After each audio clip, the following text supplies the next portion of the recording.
여러분 안녕하세요. 과학의 발전은 매우 복잡한 프로세스로 되어 있습니다. 과거 시대에 착오라 여겨졌던 이론이나 개념이 갑자기 되살아나 최신 연구에서 재조명을 받는 일은 과학세계에서는 흔한 이야기입니다. 오늘도 저희 채널에 오신 것을 환영합니다. 이번 영상에서는 당시 확실하게 증명하지 못해 매도되었던 여러 가지 과학 가설에 대해 이야기해 보도록 하겠습니다. 사람은 누구나 실수를 합니다. 위대한 과학자도 예외는 아닙니다. 지금부터 소개해드릴 이론의 결말이 그것을 뒷받침하고 있습니다. 그럼 시작해볼게요.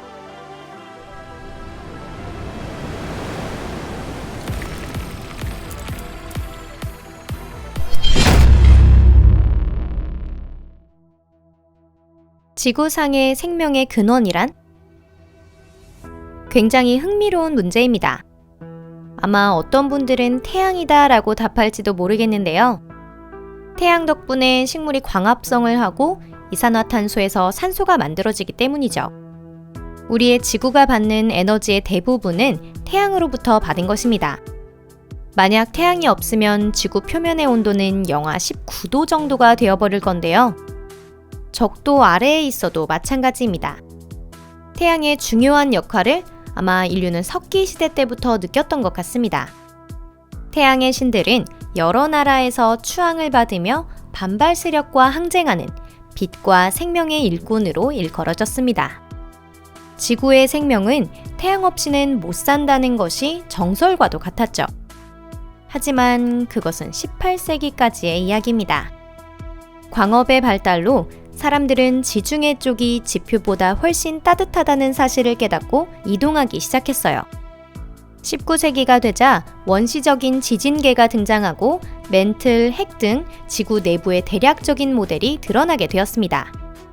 이 시기에 지구 핵은 매우 뜨거운 약 6000도의 고온이라는 사실이 밝혀지게 되는데요. 그 결과 아리스토텔레스 등 고대 자연과학자가 펼쳤던 생명의 기능을 주도하는 태양과 태양 광선의 이론은 넓고 원시적인 것으로 여겨지게 되었습니다. 쥘 베른과 허버트 조지 웰스 시대에는 지구가 내부에서 서서히 열을 방출하여 스스로를 보호한다고 생각했습니다.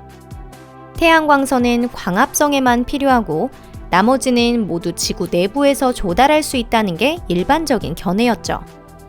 태양이 지구 내부의 열과는 비교도 안 될 만큼의 엄청난 에너지를 방출하고 있다는 사실이 알려진 것은 태양학이 발전한 20세기에 이르러서입니다. 또 지구 내부에서 핵융합은 일어날 수 없습니다. 해가 없어지면 뜨거운 쇠가 식듯이 지구는 급격히 추워질 것입니다. 이처럼 중세의 시대착오적인 이론으로 여겨졌던 항성 역할에 관한 견해가 다시 살아난 것입니다. 판게아는 정말 존재했었을까? 1912년 독일의 지질 기상학자 알프레트 베게너는 남아메리카와 아프리카, 호주와 아프리카, 그리고 동남아 같은 대륙의 윤곽이 서로 퍼즐처럼 엮여 있다는 것에 주목했습니다. 그는 과거 지구는 하나의 거대한 대륙이었다라고 주장하며 그 대륙을 판게아라고 이름 지었습니다. 그리고 그 대륙이 지금의 형태로 분열되었다는 것이죠. 또한 그의 이론에 따르면 판이라고 불리는 판게아의 단편은 흩어졌다가 다시 모여든 것이라고 합니다. 카르타피아 산맥, 알프스 산맥, 우랄 산맥, 히말라야 산맥은 그러한 판이 충돌하여 탄생한 것들입니다. 이 이론은 오늘날에는 일반적으로 받아들여지고 있으며 우리는 중등교육 지리과정에서 이를 배우고 있습니다. 하지만 믿기지 않게도 베게너의 이론은 당시 받아들여지지 않았으며 그 이론은 감흥유전이나 지구 창조론급 과학으로 취급되며 인정받지 못했습니다. 당시 과학의 주류는 대륙 고정론이었는데 대륙은 우리가 서 있는 바로 여기에 형성되었다는 가설이 일반적이었죠. 고정론 지지자들 사이에서 가장 인정받았던 것은 만약 판들이 움직인다면 멘틀에 영향을 미칠 정도로 지각에 거대한 단층을 남길 것이라는 설이었습니다. 또한 베게너의 설이 맞다면 해저를 구성하는 판과도 서로 충돌했을 텐데 당시 산악체계는 대륙에만 존재한다는 견해와는 모순된다는 것이었습니다. 산악 시스템의 형성은 지구 탄생 시 발생한 대규모 화산 활동에 의한 것이라는 것이 고정론 지지자들의 생각이었죠.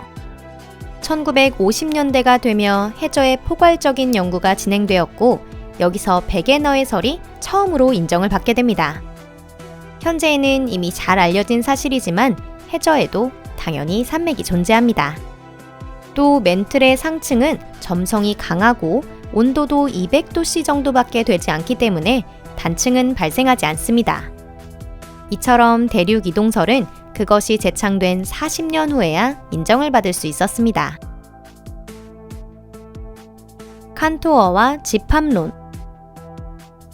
집합론은 현대 수학의 기본으로 다른 모든 과학이나 IT 분야에서 필수적인 분야입니다.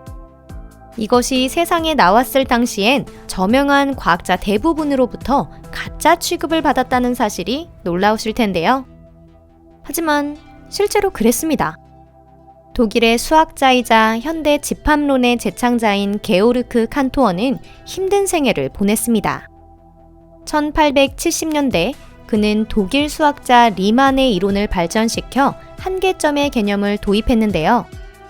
이 개념을 기초로 현대함수 해석학의 기본이 되는 수식이 태어났고 현재도 이 개념은 꾸준히 사용되고 있습니다. 칸토어는 당시 저명한 많은 과학자들에게 지지를 받고 있었지만 그의 집합론이 공개되자마자 주변 사람들은 그를 떠났다고 합니다. 그에게는 신비주의자, 이상주의자, 논리의 침해라는 비판이 따라붙었죠. 그의 이론에는 언뜻 보기에 많은 모순이 있는 것 같아 보였습니다. 아스타 메서메티카즈의 출판사였던 수학 연구기관 예스타 미타그레 플레르 연구소는 서한을 보내 집합론 기사의 철회를 요청했습니다. 예스타의 말에 의하면 칸토어의 연구는 100년 이상 앞서 있었다고 하는데요. 마침내 그것이 실현되었습니다.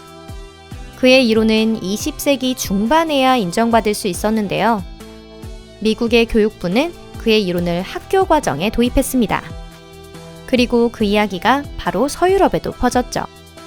최종적으로 칸토어의 연구가 인정된 것은 80년대, 마침 그가 집합론을 제창한 지 100년이 지났을 때의 일이랍니다. 뉴턴은 옳았는가? 빛은 입자이며 파동이다.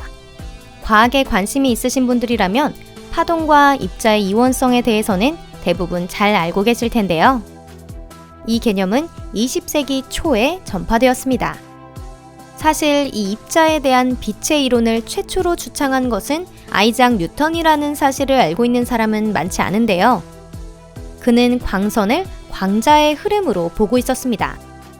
이 견해는 뉴턴이 내놓은 다른 여러 이론과는 달리 당시에는 받아들여지지 않았죠. 그 이유는 바로 뉴턴의 실수 때문이었습니다. 그의 견해에 따르면 빛은 진공보다 매질 상태에서 빠르게 이동한다고 했는데요.